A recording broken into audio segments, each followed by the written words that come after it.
Hi guys, it's Izzy and welcome back to a new video. Everything, but you'll always stay close to my heart.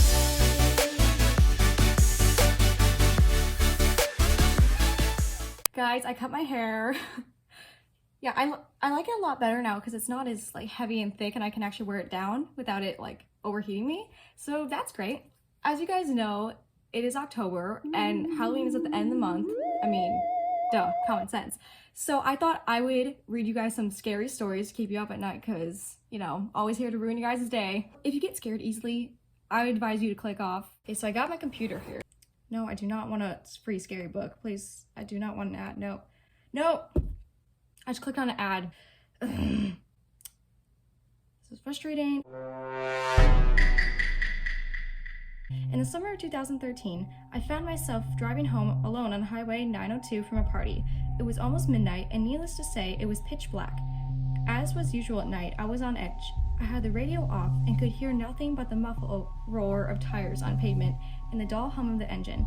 I stole a glance into the middle rearview mirror and saw nothing but darkness through the back window. I know that I looked backward and saw nothing. I'm sure of it. Just as the seemingly endless blackness, I cannot speak English, of the night, I remember it so clearly because not 10 seconds later, a car passed me to the left. Headlights on, I had one of those sudden adrenaline rushes, like when you think you see a person outside your bedroom window when it's just a tree, or when you start awake at night with the feeling of falling. 10 seconds earlier, nothing had been behind me. Suddenly, a car. I drove the rest of the way home shivering and knowing something was off. The next morning, I found two sets of scratches near the back of my van. One was on the left rear, one was on the right. The car was pretty old, and they could have been there for months, but that was the first time that I distinctly remembered seeing them. In hindsight, there are two possibilities for what happened that night. Possibly one, by a glitch in reality or something paranormal, like this other car had somehow appeared behind me within 10 seconds of me checking my mirror. Like some weird ghost crap or something. However, the second option is what makes my blood run cold whenever I consider it.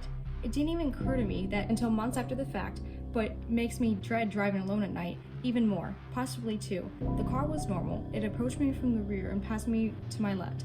However, something large and wide and as black as the night had been clinging to the rear of my car, obscuring my view through the window and leaving deep scratches on the sides, and I had inadvertently driven it home with me.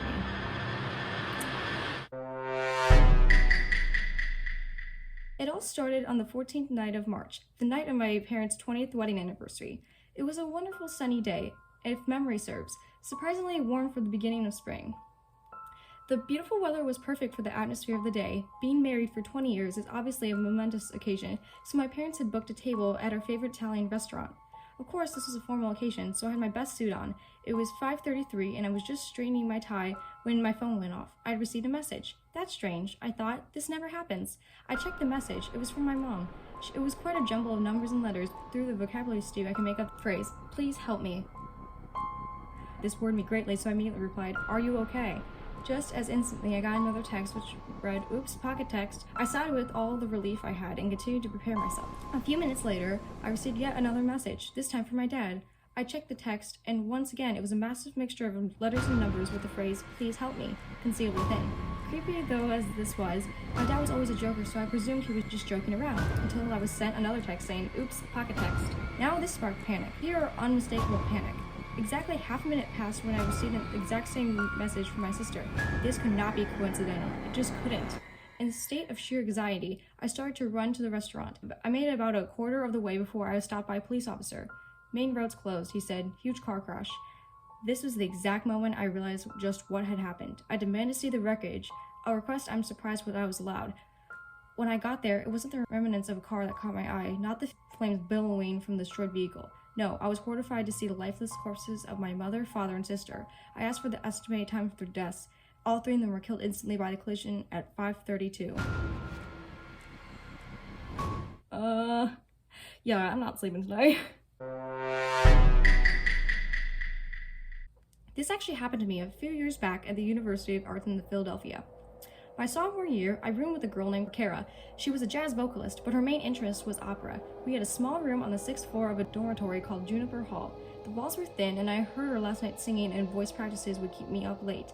After a month or so of lost sleep, I convinced her to move her last night practices to the music studios in the Merriam Theater building a block away. Around 8 o'clock one evening, Kara announced that she would be practicing late for an upcoming recital and probably wouldn't be home around till midnight. Great, I thought. That means I can go to bed early. I was beat. I had a horrible day in acting studio and was ready to pass out as soon as I had dinner. She said goodnight and left, her coffee and sheet music in hand. I made some grilled cheese and soup, gobbled it down, and immediately began to prepare for bed. By the time I got out of the shower, my eyelids were so heavy that I could hardly brush my teeth. I pulled on my PJs and crawled into the top bunk of our bunk bed. I was out as soon as my head hit the pillow. I should take a second to describe the layout of our apartment. While entering the apartment, the bedroom was through a door immediately to the left. Our bathroom was inside the bedroom, just past the bunk beds. Anyway, I woke up to the sound of the apartment door closing. I opened my eyes and gradually checked my phone. Midnight on the dot. I rolled over and closed my eyes. I heard Kara enter the room and stop in front of the bunk bed. Checking to see if I'm actually asleep, I thought.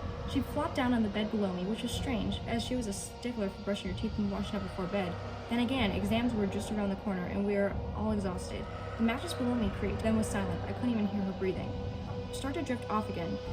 I was just on the edge of deep sleep when I was startled awake again by a noise. The key in the lock, the door opened, and Kara entering our apartment, humming an opera tune. The mattress below me creaked. What was that then? What? Growing up poor in the deep south meant sharing a lot with my little brother Ollie. Most often, we passed toys, clothes, and skin conditions between us. Ugh. Up until he was 6, we even shared a bed. Neither of us was happy about that.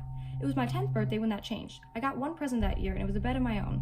Ollie was jealous right away, and I could understand why. He had to keep that half-broken-down frame with the worn-out mattress. The one I got wasn't much better, but not being broken and worn was enough. Sleeping apart was a great feeling. It was freedom. No longer would I have to suffer the sudden and unexpected kicks to the stomach. No longer would I wake up with Ollie's foot pressed against my neck like he stepped on Dracula the night before. At least that's what I thought. Right away, right after I got the new bed, the shriek started. At first I thought Ollie woke up in the middle of the night and screamed because he'd gotten scared. Then the sound echoed through the tiny room and I knew it wasn't a normal cry. The room was always black as pitch after the sunset. Wait, what? Pitch is black? What? The one window we had was pressed against a long leaf pine, and even the biggest, brightest moon cast no lights inside. The shriek just about drove me crazy. Every night, probably the exact same time, the sharp yelps would knock me right out of my dreams. It wasn't mom or dad yelling either. I knew what it sounded like, believe me. Most worrying of all was the fact that I could never tell where it was coming from. It seemed completely random. One night, it had come from somewhere near the closet. The next, it would shoot out from the corner of the ceiling. Any hope I had of having my own space would get dashed every time Ollie would silently slip into the bed with me, shaking like crazy. He clasped onto me and wouldn't let go until it was almost daybreak. Most times, I would take his hand and tell him everything was going to be okay, and then it'd be over by morning, but I was never really sure. Over time, the shriek started changing. At first, it was only by small degrees, but eventually took on the primal hooting of the sound of the primate calling out his fierce warning. I had to clasp the pillows to my ears just to keep from going deaf. Mom and Dad never believed me or Ollie, basically because the thing, whatever it was, refused to make a peep when they were in the room. Apparently, they couldn't even hear it through the walls, even though it was darn sure loud enough. The shriek just got worse and worse until I felt like I couldn't take it anymore. Me and Ollie were doing really bad in school, and we just had no energy at all. I could sleep more deeply with my head propped up and my eyes open in the middle of class than in my own room at night. Then thankfully we moved out of that house nearly a year later.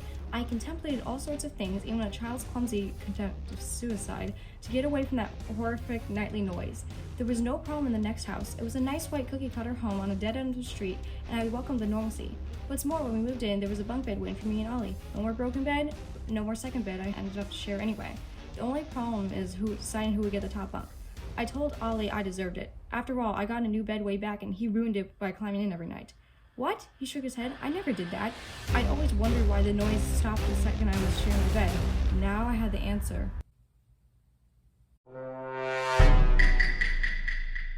The rainy season began in early summer, and June had been no exception. It did not surprise the man when he discovered the rainwater dripping from his dining room ceiling. Shrugging it off, he placed a tall pot beneath the leak and expected to stop on its own. However, it continued to rain. Before he knew it, the pot threatened to overflow. He had to dump the water out first thing in the morning and straight after he returned home from work. Eventually, he began to notice water damage in the source of the leak. The white ceiling had discolored, turning a dull shade of brown. He checked the weather and realized that it would continue to rain sporadically over the next 10 days. The man was worried about the ceiling mildewing and becoming an expensive repair, so he called a local handyman. Unfortunately, the man could not sign to have the repairs done. Only his landlord could. It was a frustrating policy. The man called his landlord but could not reach him. He left a few voicemails detailing how the damage was becoming progressively worse. The man was clueless as to why his landlord would not return his calls. They usually kept in touch, speaking at least twice a month. Finally, he reasoned that he would not be held accountable for any damages sustained. One night, the man was startled awake by a massive thump. He quickly turned on his bedside lamp, and just vaguely he could see an overturned table and a large shaped light across it. He sprinted out of his apartment and called the police, gagging at the smell. The man at the police station with a blanket wrapped around his shoulders and a coffee mug resting on his hands. He did know one thing. There had been a dead body in the ceiling, and the water had saturated so badly that it caved under the weight. So far, the body was unidentifiable due to the rainwater and was being autopsied. While the man waited, he called his landlord and finally reached him, panicking as he explained the situation. His landlord was just as alarmed, and the man pleaded for him to come to the station while he made a statement. The man paused as a detective crossed over to him, and he lowered his phone, wondering if the body had been identified. His blood immediately ran cold, and he shook his head with terror. The body belonged to Richard Thompson, his landlord, and he had died over a year ago. That's not what disturbed him the most. His landlord was dead, and who was pretending to be him?